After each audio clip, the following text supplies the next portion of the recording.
On se retrouve au jour 162 pour être copywriter en moins de 6 mois. Et aujourd'hui, les gars, je vais vous parler d'une opportunité qui s'est présentée à moi aujourd'hui.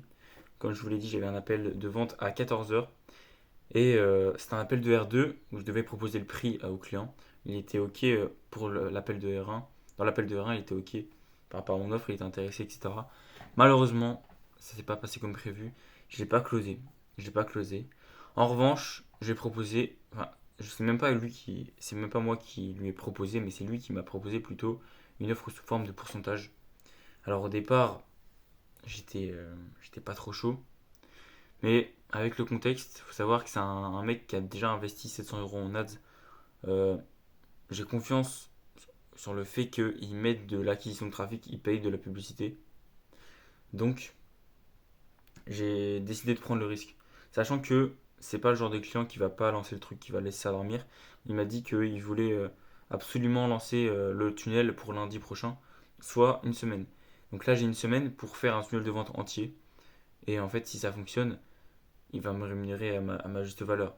Et il a des paradigmes vachement bas, c'est-à-dire que pour lui, 3 ventes par mois, c'est énorme. Donc je lui ai dit, ouais, mais si t'en as 10. Il m'a fait, bah, si t'en as 10, je te prends un CDI. Donc il y a un truc à faire. Il y a un truc à faire parce que il sait pas à quel point je vais pouvoir l'aider. Et, et si ça marche vraiment bien, il y a un truc à faire sur le long terme avec. Et bah, je peux littéralement juste être libre financièrement, juste grâce à ce client, si tout se passe bien. Donc c'est pour ça que là, j'arrête tous mes projets. Toutes mes missions en cours, j'arrête ça et je me consacre à ça 24 heures sur 24 euh, parce que c'est la priorité. Parce qu'une fois que c'est délivré, ça tourne tout seul et parce que ça peut vraiment me permettre d'exploser en fait. De un, ça me fait une source de revenus. De deux, ça me fait un témoignage de fou. Le mec est en galère, je lui sauve la vie si je réussis mon tunnel. Le mec est littéralement en galère, il a investi plein d'argent dans des ads parce qu'il a fait un tunnel, il a mal fait son tunnel. Et le fait que je fasse son tunnel et le fait que je l'aide là-dessus, ça va vraiment l'aider énormément quoi. Donc voilà où j'en suis aujourd'hui. Il reste très peu de temps avant la fin du défi, mais ça sent vraiment la fin. Ça sent vraiment la fin. J'ai plein d'opportunités qui tournent autour de moi. Je commence à gagner, je pense, en assurance. Je sais pas si ça se voit vraiment, mais je le ressens quand même. Je gagne quand même en énergie en assurance. C'est pas encore ça. Bah, je l'ai pas closé, donc c'est pas pour rien. Si je l'ai pas closé, c'est parce que il avait pas suffisamment confiance en la valeur que je lui proposais, malgré le fait que j'ai de la social proof, malgré le fait que j'ai fait du closing, quoi.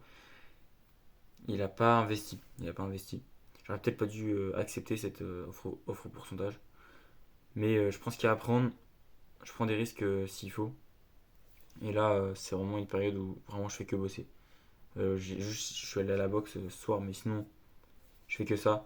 Mon coach copywriting m'a dit que c'était pas forcément recommandé de faire du copywriting 24 heures sur 24. Je vais quand même le faire. Il est environ 22 heures.